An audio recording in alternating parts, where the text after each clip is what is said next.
What's up, everyone? Welcome to episode number 42 of the RUDIS Wrestling Podcast, brought to you as always by RUDIS.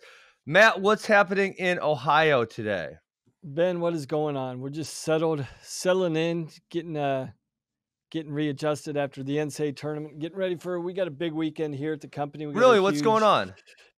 We have a huge Ohio freestyle clinic that we're sponsoring with Ohio U.S.A. Wrestling, bringing a ton of clinicians in, let's see, who do we got? We got Kerry Colap, Bruce Burnett, Mike Zadek, Jay Antonelli, Daniel Dennis, Nate Thomas. Dog, how are you even gonna fit all those people in one weekend? I know there's like 8 of them, and I'm like, you're giving them 12. You actually want to do? They are. They're doing like I think that what they're gonna do is break up, like have 4 different groups, like breakout sessions. 2 different teacher per session, like 45 minutes per teaching assignment. Nice. So got some potential sponsored athletes. Oh, can we talk? Well, they're not NCAA eligible, so we could probably at least discuss it. Well, okay, let's not say this. Here, I'll give you an out, Matt. Let's do this. Give me your RUDIS Wrestling top 5 senior athletes, NCAA seniors, obviously, that you would like to sponsor. Give me that. In no particular order. Well, I mean, you can put it whatever order you'd like to. Yeah, so I think there's some obvious ones there. There's obviously Nolf, Nickel, Miles Martin, Joey McKenna. Yeah, I mean, those are, to name a few. I mean, there's, some other ones that we're discussing, but. Well, that's you only got the 4. Was that 4 or was that 5? Yeah, but we're also bringing in a number of other female athletes. Oh, as well. More females. I'm having discussions with them. Cool. So got a ton of great traction with Sarah Hildebrandt. Really excited about everything we're doing from her launch and everything we've done in the past couple months. So we wanted to give her a pretty good runway to launch her brand and elevate her platform before we branch out and try and go out and get some other women athletes. But we're looking at several other women athletes. We're having discussions now, looking to bring them into the company. So should be an exciting month for the company as far as growth and expansion. And hopefully we'll have some announcements sooner rather than later. Okay, that sounds good. These new athletes. Yeah, I was really, to kind of go off topic for a minute, I was really impressed. I checked out the girls' nationals was last weekend in Texas, I believe, and we had some ladies go down there and wrestle, and I was really impressed. Some of those, I think the one girl we coach, I think she had like a 50-person bracket. Yeah, I mean, so obviously that shows the sport of female wrestling is really growing, because I did not realize, and I have checked it out before, but I didn't think brackets used to be that big. So I think definitely seeing some growth over there. Yeah, and I know that there's I don't think it's got a ton of publicity. What about Schnalte? Wait, I'm sorry. Okay, my ADHD's.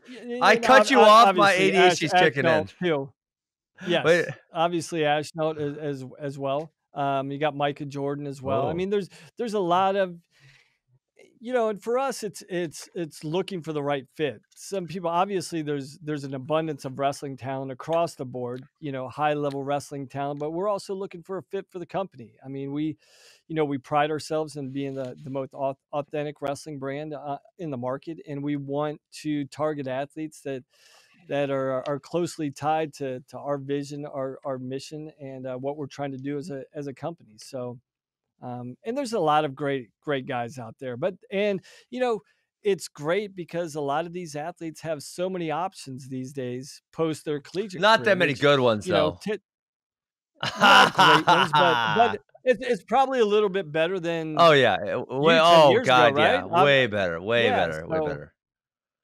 I think it's exciting for these guys. I think it's, I don't think people are retiring from these deals by any means, but it's great that a lot of these athletes can now just focus on their Olympic dream. They don't have to dabble in coaching. They don't have to do side jobs. They don't have to do this and that with the amount of sponsorships available for these senior level athletes, combined with the RTC programs that are running now, and the salaries that they can get from these RTCs. It's nice to see that these these athletes can have laser focus just like a lot of the other countries in the world. You know, I think that was the big thing, you know, for decades that, you know, a lot of these international athletes, they had the luxury of just focusing on wrestling, focusing on their sport, performing, and we didn't have that luxury in the United States. So over the last 10 years, it's been really great to see this platform grow for these athletes where they can really just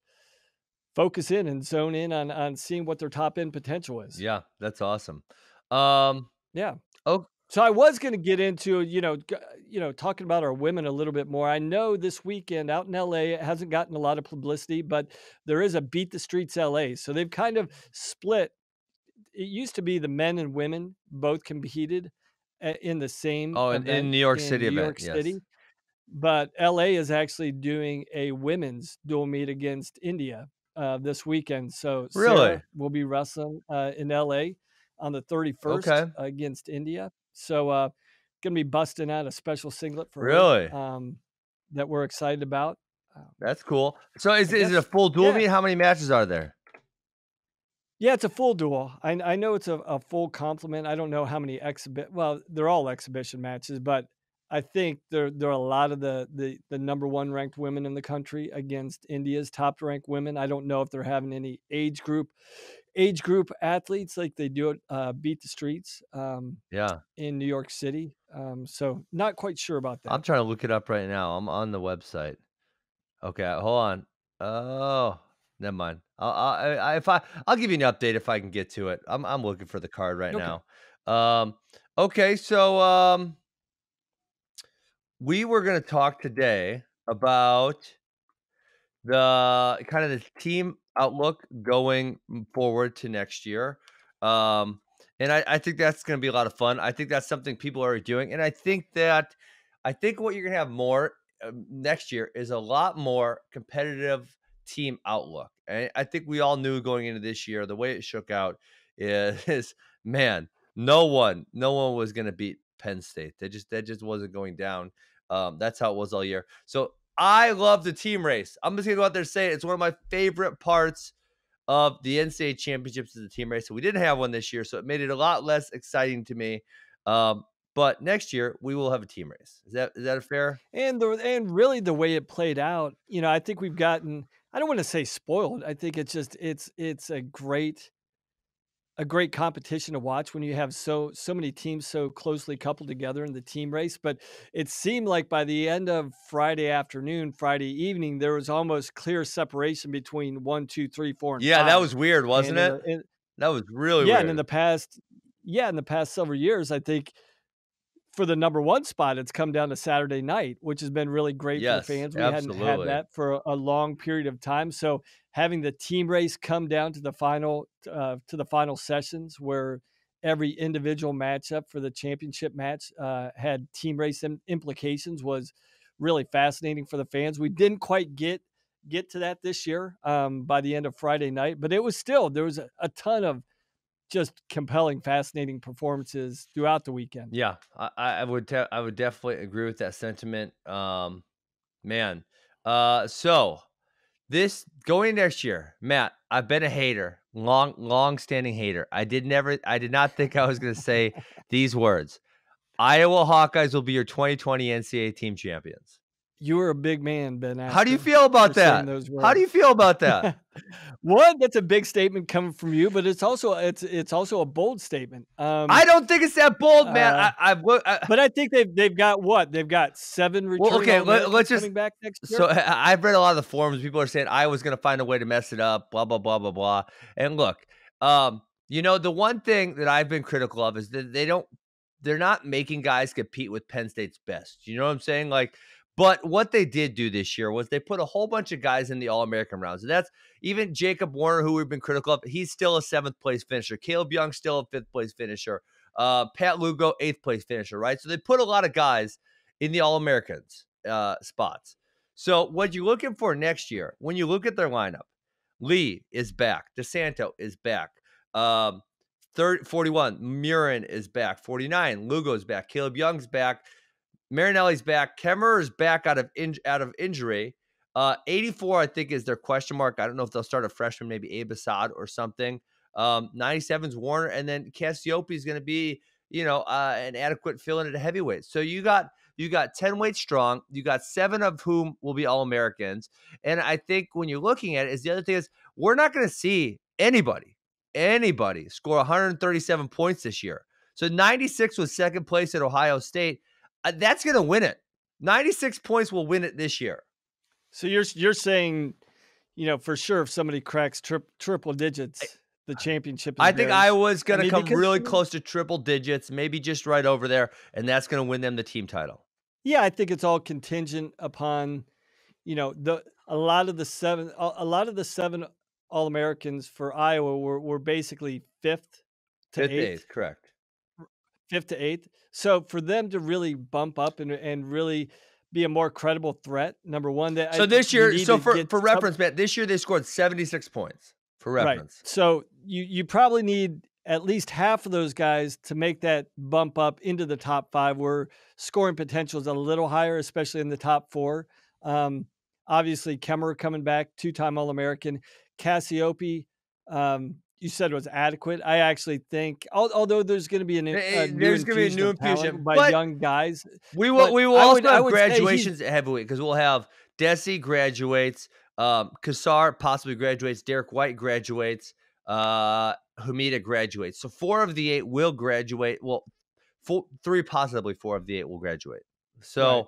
So I think Cassiope, I think it's safe to say top 12 for sure. I mean, he had a fantastic high school career. He had a great redshirt year this year. I mean, I know there was a lot of discussion, and maybe it could have been warranted that, they should have thrown Cassiope in there this year over Stoll. When it was obvious that Stoll was never 100%. He never quite. It never looked like he quite recovered this year. Never found his stride as valiant as a performance that he actually gave at the NCAA tournament. Keep going. Yeah, so he just never quite fulfilled his past potential, which is obvious. I mean, you get shot in the leg. I mean, you just you don't recover. From that quickly, for reference again, Sam Stoll only scored 2 points this year. So. And Cassiope is kind of a pinner. So for Cassiope to beat 2 points is not going to be super challenging. And so the other thing you want to, that could be a win in a pin, right? Replaces Stoll's. And so I have all these point totals up right now. Just I want people to reference this, Matt, is that, Spencer Lee, so a first place wrestler, takes 24.5 points. Okay. And I think, that's, there's 2 non-bonus in there and 1 major. So 24.5 points is pretty solid points for a first place finisher. And we talked about it. The NCAA tournament is totally top heavy. It's one of the reasons I don't really think it is the best way, absolute best way to determine the best team. So then you go, okay, the first place guy scored 24.5. Well, and this is exactly to what you said. 8th place Patrick Lugos only scores 5.5 points. 5th place, Alex Marinelli scores 7.5 points. 7th place, Jacob Warner scores 7.5 points. And so, those 3 guys, that's 3 All-Americans right there. Their total point intake was 20.5 compared to first place Spencer Lee, 24.5. That's huge. So that's huge. I mean, basically you got to, that's 3 or 4 All-Americans. Yeah. Right there. 3 All-Americans doesn't equal 1 champ. One champ. So, I think the one thing that, also as we dig deeper into this, we also have to look at the top 2 teams who've kind of, I would say has kind of separated themselves, and the power has definitely shifted to the East Coast with Ohio State and Penn State, definitely, and Cornell and Lehigh and some of the Virginia Tech and some of the other schools. I think the power has definitely shifted to the East Coast, but the 2 main powers are also losing. Huge. Ohio State for the second straight years, 3 hammers that were multiple time 3 and 4 time All-Americans. Penn State's doing the same thing, losing, multiple national champs, 2 3-time national champs. We'll see what plays out at heavyweight. Let's go through those teams one by one, Matt. Let me make one more point on Iowa, because we kind of went through what they're going to have next year. We went through what they did this year. You established the fact that those guys are going to have to move up at least a little bit. But the other thing, which we didn't mention yet, I'm bringing it up right now. So I brought up those three guys, Lugo, Marinelli, and Warner. All three All-Americans scored 20.5 points compared to Spencer's 24.5. Combined between the three of them, they had 2 bonus points the entire tournament. Matt, that's covering 18 matches. 18 matches. They have 19 matches, 2 bonus points. So that's something that's got to change. I mean, you look at Matt Nolf or Nickel. I mean, they'll have 8 bonus points on their own. You know, I mean, I always got to add bonus. I think if you look through their whole team, besides Spencer, I mean, Stoll, no bonus. Wilkie, 1 point bonus. Caleb Young, 1 point bonus. Max Murin, 0 points. I mean, you know what I'm saying? Obviously, the other big one is DeSanto gets a decent amount of bonus. He had 3 bonus this tournament. But I think it's the trend these days, right? What? To talk about scoring points, scoring bonus points. That's what wins. It's what narrative, right? It's what. Okay, let me go through. But it's easier said than done. But no, right? No, that's not correct, Matt. It's not easier said than done. If you want to win, it has to be done. Let me go through Penn State. Okay, yeah. Penn State, Nick Lee, just by himself, 6 bonus points. And this is, Bravo Young and Berge don't have any, which that's what you and I discussed. That's going to be an issue. Jason Nolf, he's got 5, 6 bonus points himself. Vincenzo only has 2. That's an issue. Marcal only has 1. That's an issue. Bo Nickel, he's got 7 all by himself. Kassar, 4. You know what I'm saying? You start adding those up, all of a sudden, we talked about those 3 All-Americans from Iowa, but all of a sudden, in the bonus points from Penn State, you got 20, 25 points. I mean, they're surpassing people with bonus points. Yes. Bonus points alone over an All-American. So, I mean, I think that's probably going to be the one concern of Penn State that, if you look 5, 6 years ago when they had Quentin Wright, Ed Ruth, David Taylor, all these guys. Bonus machines. All of a sudden, they had 3 other guys that transitioned in that role and performed at just a higher level as those 3. And now, I guess the question we're asking, like, who's the next set of 3 or 4 guys that are going to step up for Penn State and be those bonus point machines that you can count on, that you don't hope for? I mean, with Nolf, Nickel, and all they these don't guys, have one. They don't have one. You didn't hope. You knew it was going to happen, there. And now you don't see that. And if you look at the potential guys transitioning into Penn State's roster, I don't know if you necessarily see these bonus points machines, or at this point, can you really expect Vincenzo Joseph or Mark Hall to turn into bonus points when they haven't done impossible. that? Because we've got enough of a sample size to say, hey, it ain't coming from those 2 guys. It's not, because they haven't shown. Occasionally they will, but it's going to look. You're going to be looking for somebody else to generate those bonus points. So I think that's probably going to be a concern for Penn State. I think that's a gigantic concern, huge concern. Because when you think about the guys that are losing, right, and the guys that are coming into their lineup, you got Aaron Brooks is probably the big one that a lot of people are talking about. But I realize how good he was. I realize how good he was, but Aaron Brooks did not have a great Midlands. He really didn't.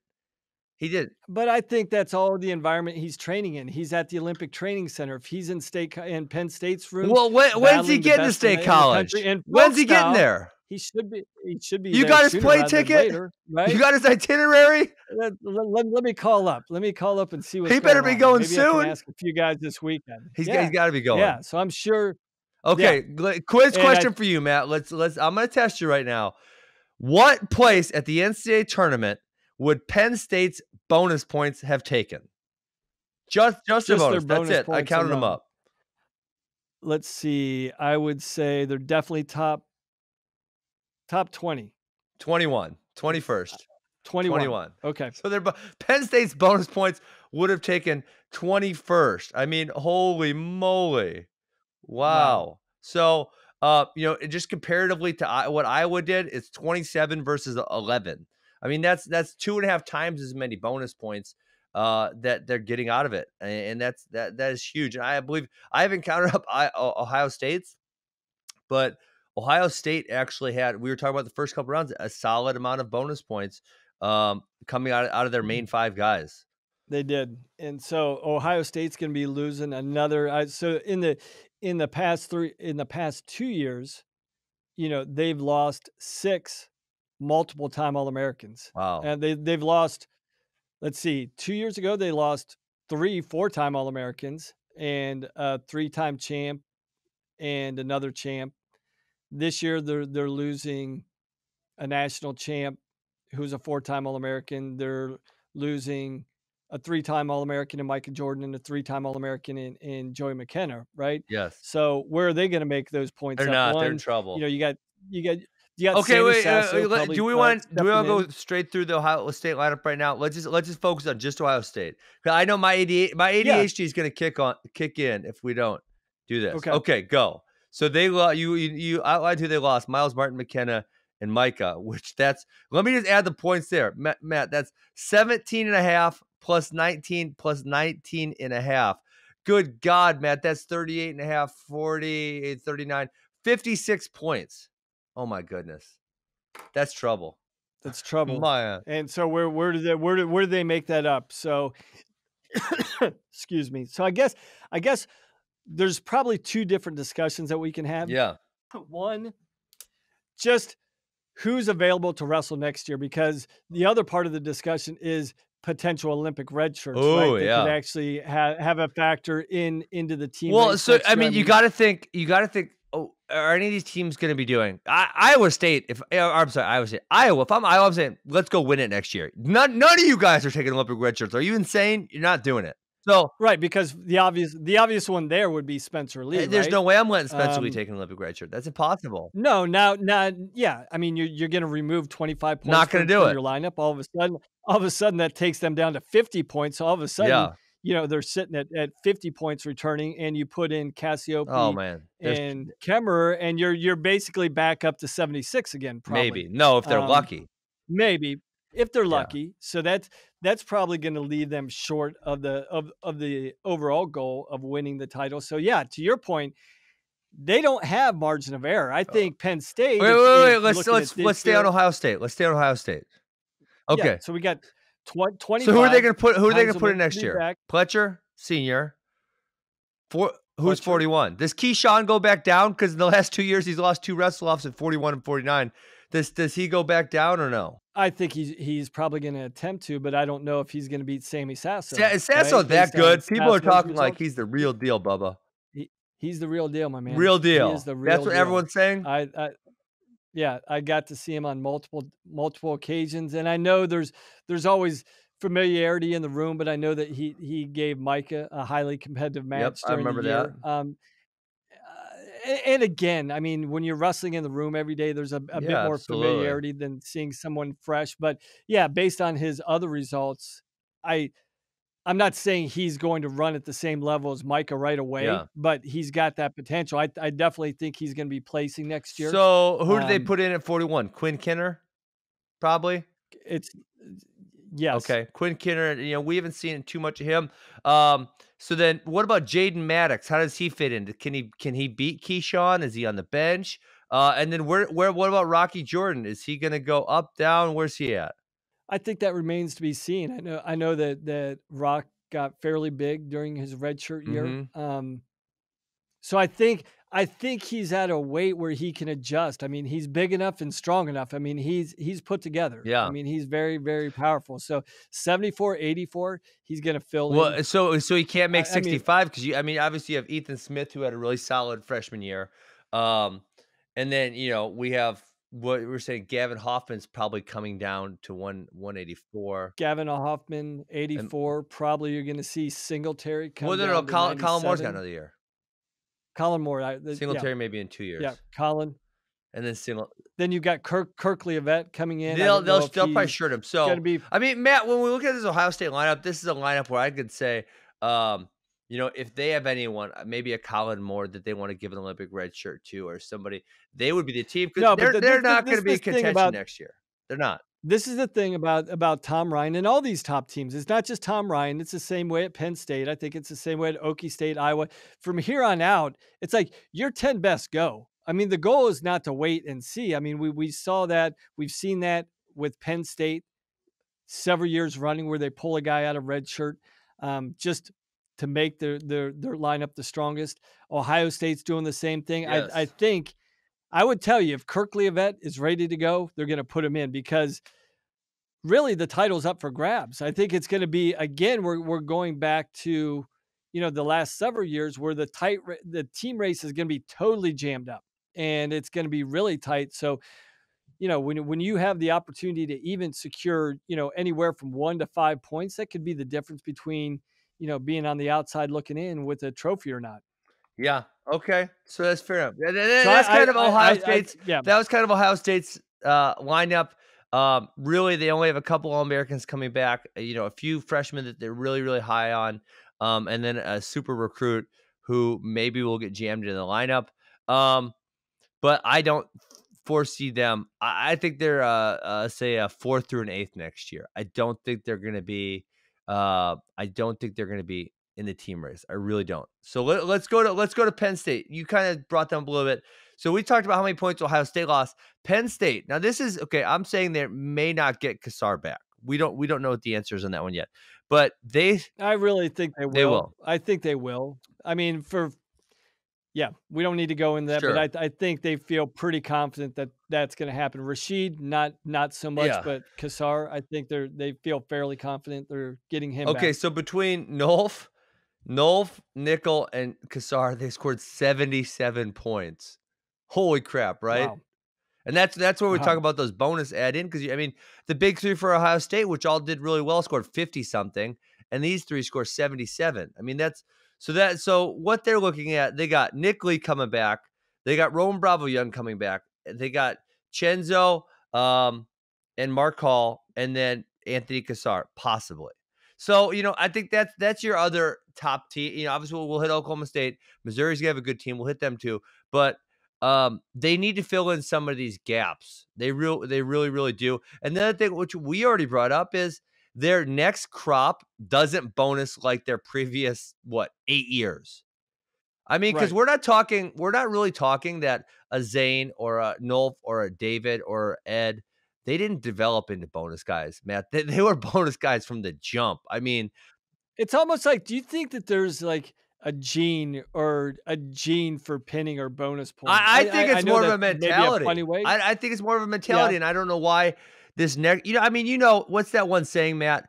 About wealth? It's what the first generation makes it, the second generation grows it, and the third generation blows it. I mean, that's almost how I feel about this, right? The first generation made it, right? That's your Ruth and your Taylor group. The second generation grew it. That's your Rutherford, Nolf, Nickel group. And now the third generation is this, some of the Chenzo and Hall are at the tail end of it, or at the very beginning of it. And then the Bravo Young and that number one recruiting class at the end of it. And the only bonus are in that entire group. The guy who does it on a very regular basis is Nick Lee. That's it. Yeah. I mean, the only thing I would say is I wouldn't start piling dirt on their grave yet. Let's see how they're going to respond. Man, they've had really every single year. Penn State. I was just talking about that. Yeah, Penn State. Okay, I'm not piling dirt. I think so. Well, let's see what they come back. So Cassar. Okay, Cassar's that's the thing, Ben.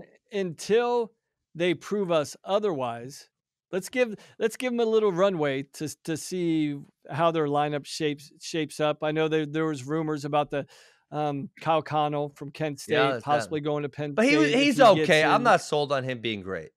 Yeah, I mean, it almost seemed like he caught lightning in a bottle a year ago. Yep. I mean, there's nothing before or after that indicated that you could have pointed to that and said, yeah, we see a third place performance coming. Nothing. For him to duplicate that, I think might be a stretch. Yeah. But hey, let me point out here too why where the bonus really kicks in. You got Nick Lee in 5th place, Matt. 5th place with 16 points. Chenzo and Mark Hall are at 17 and 18 points in 2nd place. That's crazy, right? I mean, huge amount of difference. You know that one guy who could really hugely benefit from the Olympic red shirts is Nick Lee. Okay? Because Jaden Ironman is taking an Olympic red shirt. I think there's a definite possibility we see Yanni take an Olympic red shirt. Joey McKenna graduates, and that means him and Dom Demas are the top 2 guys coming back. Yeah, I mean, you got to feel pretty good. I mean, but I mean, if you're Penn State, you've got to, and I think Nick Lee improved, but he didn't show that. I mean, he basically replicated the performance he gave last Yes. year at the NCAA Yep. tournament, Yeah. correct? So, can he make that big jump? Yeah. Well, if those guys clear out, if those guys go bye-bye. Yeah, and those are some exceptional talent on the top side with McKenna, and you said Yanni might and Ironman's right. Yeah, Ironman's gone. Ironman, he's redshirting. Yeah, I mean, so those three are talents that seemingly I don't want to say he can't bridge the gap, but it's not like he got any closer to those three guys this year, correct? I mean, he competed with them. I mean, he beat McKenna once. Yeah, he did, but he was close with him the previous year. But the big one for me is how Dom Demas hammered him. We talked to, I mean, that the score was 13-9, but for me the gap was way wider than that. That was a beatdown. And I think that's like a stylistic thing too. And but the great wrestlers can adapt to any style. A Bo Nickel can wrestle anybody's style. Yeah, I mean that's what Nick Lee is. He's on that same tier as bonus points as those previous guys. He's our best bonuser, but as far as skill for skill, Nick Lee struggles against some guys. I mean, but it's almost like Nick Lee gets bonus points by attrition. His pace is so strong. That's what it is. And he comes so hard, right? All 7 minutes that, by attrition, he accumulates a lot of bonus points with Nolf and Nickel. They're just so much better. The match could be over like at any time. Yeah. I mean, they have terminal offense. Terminal meaning like if they hit you in something, it could be over. Terminal. I don't think I've never used that. You see that? Matt, that should be a T-shirt or something for RUDIS. Terminal offense. Terminal offense. I don't think we see that. We see a high level of offense output by Nick Lee, but we don't see that terminal offense from some of these guys that are graduating and some of the guys that have, come through the program in the past 7 or 8 years. Yeah. That was good. I like the way you put that terminology. That was funny. Okay, so let's talk about where Penn State's going to fill in. 25, they're going to put Brody Teske in. He has not had a high level of success. 33 is going to be RBY. 41 going to be Nick Lee. We're assuming, you and I are both assuming that Berge is going to go up. Verkleeren's going to go in. I don't think that makes either one of them that much better. I think they're still like round of 12, low All-America type guys, both those guys, right? 2-2 type guys, possibly depending on the matchups in the bracket. They get in for a low place. But you don't see an increase in scoring potential. Not much at all, I don't think. Then you got Jay, obviously, no. So we talked about Berge going down. You're going to have Chenzo Hall. And then so 84-97 are the other big. I don't think Rashid's coming back. He just seemed out of it. I don't think he's getting the 6th year. And that's where I guess you're going to put. But Aaron Brooks wrestled 74 at Midlands, and he didn't look all that big.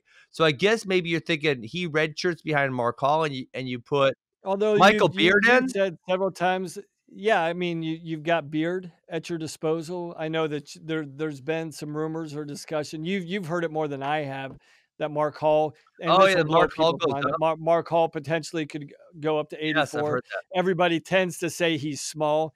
I'm not in a lot of people that says Mark Hall's a small 74 pounder. I think he's really condensed. His muscle mass is condensed into every ounce of his body frame. Yeah. So I don't think he's a small 74 by maybe you go Brooks 74, Hall 84, Beard 97. Maybe that's what you're looking at. Because it started having. So I think especially if Kassar comes back, you're looking at an Iowa Penn State team race. And so let's go into Oklahoma State, because I think they're the third team. They bring quite a bit back. And then I think, on the outside looking in there, you're going to have, we were talking about Ohio State. You're going to have Missouri, Cornell, and who am I forgetting about? There's one team I'm forgetting about. Okay, so can I jump in? Oh, Michigan. I'm sorry. On my pick, who I think is going to be up there contending for the title next year. Who? If I think Cornell is going to. Are they going to Olympic redshirt though? If Yanni does an Olympic redshirt. Okay. if he does an Olympic red shirt, I think they're in the mix to win it all. So they have obviously have the high end talent because they're gonna Darmstadt's gonna come back ranked 1 or 2. You got Dean's gonna be ranked number 1. You got Yanni gonna be ranked number 1. You got Vitali's gonna be ranked what 4, 5? He's got to be up there top 4, I would think. But who else are they filling in that's good All American? Because you're gonna need a little more than that next year. Yeah, you've got Chaz Tucker coming back. I know they've got a great recruiting class. I looked through it. I looked through it. Part of the problem is I think a lot of those guys, they're bigger guys, and generally speaking, really big guys have a tough time AAing as true freshmen. I mean, it just doesn't happen that often. Like they have Cardenas, who could go heavyweight. Maybe you go Julian Ramirez right off the bat at 74, but then a few of the other guys are what I would say they're 84 and 97s, and you're obviously going to have those weight classes filled by Max Dean and Ben Darmstadt. So that's not going to work out filling those guys in. I think the one that you could fill in right away would probably be Julian Ramirez, and you could argue that he could have the potential to redshirt. I'm sorry, redshirt. Yeah, and I think they've got a couple guys in gray shirt as well. I'm just saying they've got some big point potential with their top 4. Their top 4 have the potential to score a ton of points, and if they can sprinkle in 2 or 3 other guys with that, I think they're going to be in really, really good shape. But from top end scoring potential, I think Cornell has more top end scoring potential than even Iowa has at this point. I mean, yes, I was winning with the shotgun approach, right? They're gonna try and win it, with the masses. Yeah. Where Cornell is probably looking like, no, we're gonna do it with our strength, with our heart, with our. If Cornell could get one more national title challenger, I would consider them for sure. But with what I say to people is, they have 3 title challenges. We talked about that. And they're all really good wrestlers, right? And then you have one other high All-American in Vito. And I think you're hard pressed to find others. Is something's going to go wrong, right? Michael Kemmer is going to get hurt. Ben Darmstadt's going to get hurt. So if you have 3 and one of those guys gets hurt and you don't really have a lot of other depth, now, like say if Patrick Lugo gets hurt, that's not very many points off the board. No big deal. They can probably put someone else in there that could be comparable. But when you're talking about those national championship types, man, if one thing goes wrong with them, that's so many points and it's so hard to make up. Well, hey, this is the time of year, Ben, where optimism abounds, right? The tournament's over. Fair. Everybody's got a clean slate. Let's talk perfect scenarios, like the dream scenario. Yeah, I mean, obviously those things are a lot of times outside of your control. Yeah. And so you'll deal with those things when they come about. But right now, on the when you're planning and dreaming and believing going into next year, if you're Rob Cole, tell me who you're going to put in. This is going to be a national title challenger, and I'm gonna be real with you. You're Rob Cole right now. Go. I mean, right now, I think if Vito continues to develop, I think he's. But we already counted him, Matt. Keep going. Yeah, I mean, new guys outside the big 4.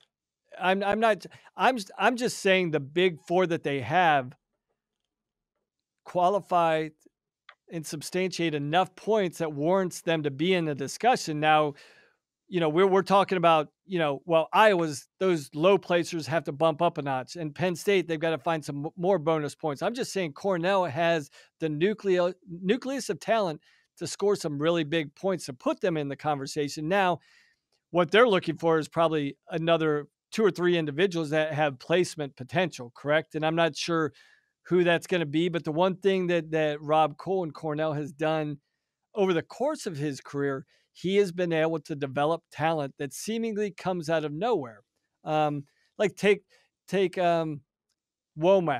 Womack from 2 years ago. He didn't score. He took 8th. He didn't score that many points. I'm just saying, but that's a guy that if you sprinkle him in with 4 finalists, 3 finalists, and another high placer, if you sprinkle in a Womack, you sprinkle in Matt, you still haven't told you're speaking hypotheticals. You still haven't. I'm just saying, you're speaking hypothetical with these other teams. I mean, you're saying Iowa could be stuck at 76 next year. Give me a name. They don't have the top end talent that you could say, oh, Pat Lugo's going to be. Are you kidding me? Pat Lugo's going to be contending for a 149-pound title. Ain't going to happen. Ain't going to happen. I didn't say that. I said if you're Rob Cole, you be Rob Cole. Give me one more name. Give me one more name, and you couldn't give me one more name. So they're out. So I gotta come out. You need to text Rob Cole, get yourself a name, Rob, give me some other names. Give me a life. And I'll know if they're bull crap. Okay. But all I'm saying is he's shown, like, who would have said, do you know who Ben Honus is? Even I now, know after who the Ben term, Honus is. The only reason you know who he is because I brought him up in December. He only scored like 7 points. I'm Googling. I mean, Ben Honus was a state placer in high school. He was a state placer in high school and became an All-American. He scored 5 points. Yeah, that's 5 points, though. But you need more. I mean, without the title challenger. All right. Without those five points. We got 5 minutes left. We got 2 teams left to cover.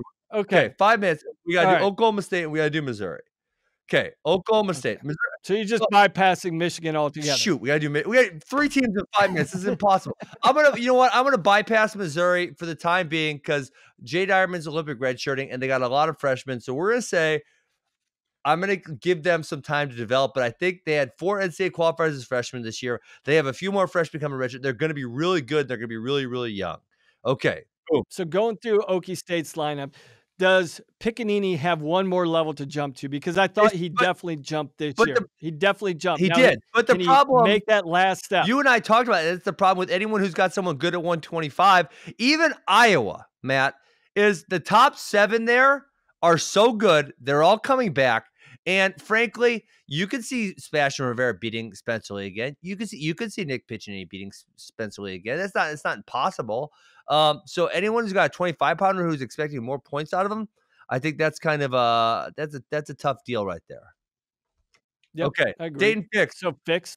Big points. Cade Brock. Again, this is another thing. Like, let's just base the rest of the conversation. Like, yeah, Fix could Olympic redshirt, right? I don't think he's going to. Let's just sure. We'll get to the Olympic red shirt when that comes to it. Right now, they got Fix in the lineup. Okay. Cade Brock, round of 12. He's going to benefit from people graduating, from people going to Olympic red shirts. I think he gets in the All-American round. 149, they got Caden Gefeller, who had a terrible tournament, but I think he was hurt. And you also have, what's the other guy's name, Matt? I'm blanking right now. That was injured. Boo Llewellyn. Llewellyn. They got to figure out how to get one of those guys bigger, get one of them up to 157. You got Joe Smith. You put him back at 174 where he was good all year. You got to figure out who you put at 65. Maybe Shomers, maybe Wyatt Sheets. I don't know. This 84, you got Dakota Gear, All-American. 97, they don't really have a good option. Heavyweight, they don't really have a good option. So, man. So they got holes to fill. And with no obvious replacements at this time. I looked through their lineup and I didn't see anyone that I thought, oh man, that guy's going to be really good next year. So who knows? So potentially you're looking without any additional information. You're probably looking the same thing that Okie State's maybe sliding down a little bit more as well. I think so. Cause I mean, so you're looking at between Derek and Preston Weigel, that's 36 points. It's a lot of points to make up. Okay, last team, Matt. You know what? We're all out of time pretty much. So let me sprint through this Michigan thing. I'm gonna call it ahead of time. Michigan, they're going to Olympic redshirt everybody they can, which includes Stevan Micic, who will wrestle for Serbia. They're also gonna have Miles Amin wrestle for, where the hell is he gonna wrestle for? Armenia? No, it's not Armenia. One of those damn countries over there, somewhere in Europe. Is it Armenia? I don't know. It's one of them. Okay, he Olympic red shirts. Stevan Micic Olympic red shirts. And then everyone else is super young, and they're going to kind of punt to 2021. How do you feel about that? Hey, if I'm Sean Bourne, I'm being paid to perform during the college season. I'm not going to my AD and saying, "Hey, can I have a gap year? Hey, give me a free." They're not going to be bad. They're not going to be bad because they'll have Drew Matten in the lineup. They'll have Kanan Storr. They'll have Lil Luan. They'll have Logan Massa. They'll have Mason Paris and a few other guys. They'll be okay. Let me ask you this, Matt. What's better? Riddle me this, okay? Because you lose Miles Amin if you don't Olympic redshirt him. I think Stevan Micic also. What's better, a 10th and a 4th, or a 5th and a 4th, or a 12th and a 1st? 12th and a first, way better. You're taking that every day of the week. Yeah.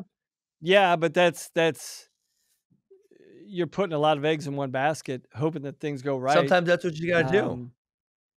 Yeah, I guess. I mean, Mitchik is a junior, correct? Correct. Okay. So I think you can, you know what? I think maybe you bump up Caden Story. You put Joey Silva in there somewhere. You let Drew Mattin get another year But older. again, there's not a lot of guaranteed high level points there with all the guys you listed. I mean, Logan Massa is a guy 2 years. Yeah, in 2 years. Okay. Yes. Yeah. I mean, that's going to be a really, really good lineup. But there's so many things that can play out over the course of a year. Sure, that's fair. I mean, that's the thing. When you have, something in hand, I don't know. I mean, I think that's something that people struggle with every single year. I mean, it's a very difficult thing. I mean, how do they go for it next year? If they go for it next year, they got Mattin. I think this is what you do. You go Mattin, you go Mitchik, you go Joey Silva at 141, you go Caden Story at 49, you go Will Lewan at 57, 65 is Massa, 74 is Amin, 84 is Jelani Embre, who did not have a great year this year. 97 is Jackson Strigow, who did not have a great year this year. Heavyweight is Mason Paris, a year older, a year better. I mean, what you're looking at there, I mean, that's a very similar lineup to Iowa. Yeah, if you could get a maybe even more high end numbers, if you could get an 84, 97 in there somewhere that's going to score some big points, then now we're talking. Yeah. So I mean, it should be interesting to see how things play out. I mean, Miles Amin, I know there's been talk of both Zahid Valencia and Mark Hall moving up. I mean, Miles Amin he's the title contender if those two move up. He's the number one guy. For sure. All right. Wow. That was so much fun. I'm already psyched for Minneapolis next year. When we come back next week, I think we're gonna hit what? We'll talk about this off air, but I think we're gonna hit our top 10 coaches because no one ever goes that deep on coaches, but I want to do it. I think it's gonna be fun. Yeah, there's so many. I mean, these guys need to be recognized. I mean, we've been focusing on basically the top 5, 6 teams all weekend, but I think there's a lot of, individual performances and coaching performances that warrant discussion. Also, we'll see how the coaching carousel plays out. Yep. This is one of the years where you haven't heard a lot of discussion throughout the year about possible turnover. But turnover is inevitable every single year, whether it's, 1, 2, 5, 6, who knows what remains to be seen. But there's always going to be movement. And with coaching movement, then there comes transfer movement as well. So I think there's going to be a lot of things to talk about over the next couple months. And then heading into the freestyle season, a lot of interesting things to discuss. So yeah, buddy. Yeah. All right, cool. Well, that's it. We had fun tonight. Man, I think that was the most we ever argued. And it was genuine. And I could tell you're getting pissed about the Cornell thing. And I loved it. It was so much fun. I'm calling Rob Cole right now. I'm calling Rob. You come back next episode 43. You better give me the rundown of who Cornell's got coming up. Okay. All right. Have a good day, Matt. See ya. All right. We'll see you. All right.